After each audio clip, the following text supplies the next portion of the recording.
Hi there, I'm Dunayer, I'm Jackie Teplitzky. and we are co-managing partners of the Teplitzky Dunayer team at Douglas Elliman. Both of us have been in the business a combined of almost 50 years.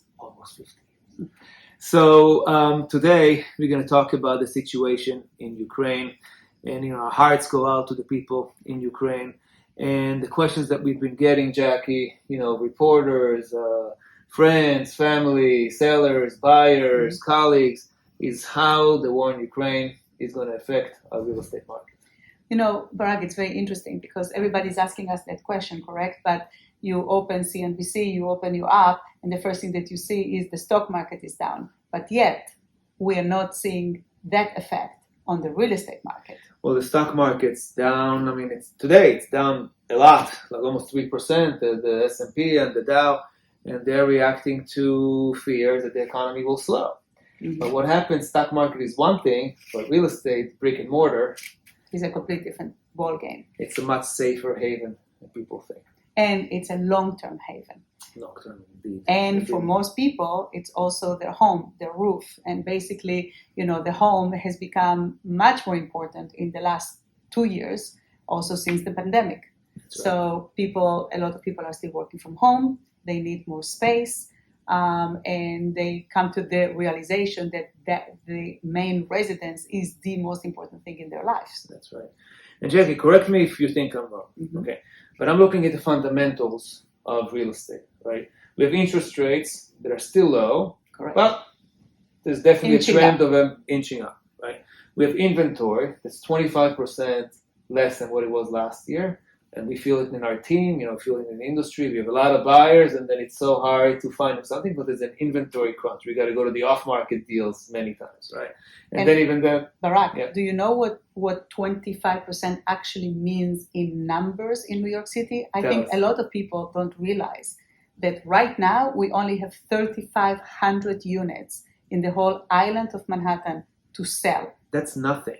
That's nothing. That's not enough to satisfy the demand. So the low interest rates, low inventory, a lot of buyers, COVID is hopefully for the last time behind us. There's a lot of demand. And yet this war is looming on top of our heads. Mm-hmm. So do you think, Jackie, that the war is going to affect our real estate market?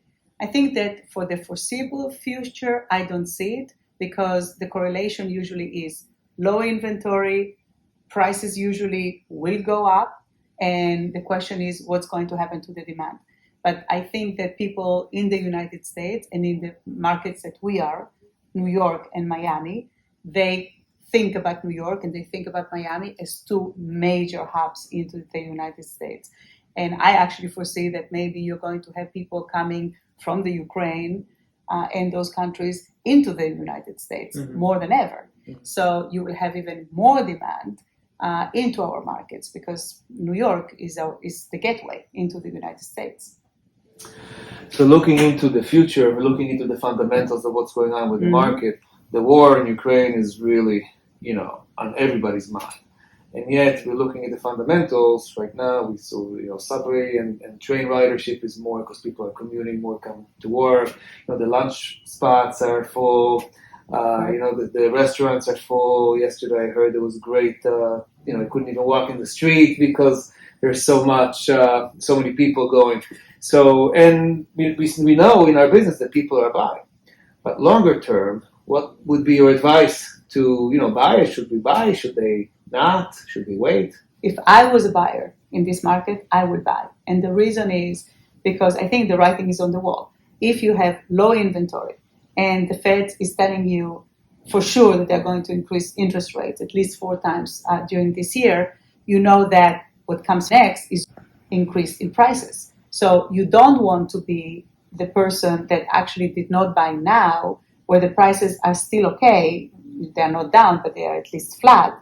And you are not getting into your situation that you are also paying high interest rates. Because by the end of the day, if you have high interest rates and then higher prices, then you are in a real problem. Right now, you're still okay to buy and to build, your net worth for the next at least 5 to 7 years, which is the cycle in New York City, as you know.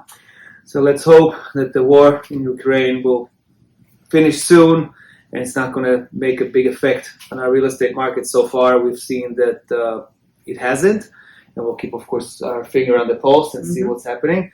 And once again, I'm Barak Dunayer. And I'm Jack Teplitzky. We're co-managing partners of the Teplitzky Dunayer team at Douglas Elliman. If you'd like to see more of these kind of discussions, please sign up to our YouTube channel, Teplitzky Dunayer team at YouTube, and stay tuned for more.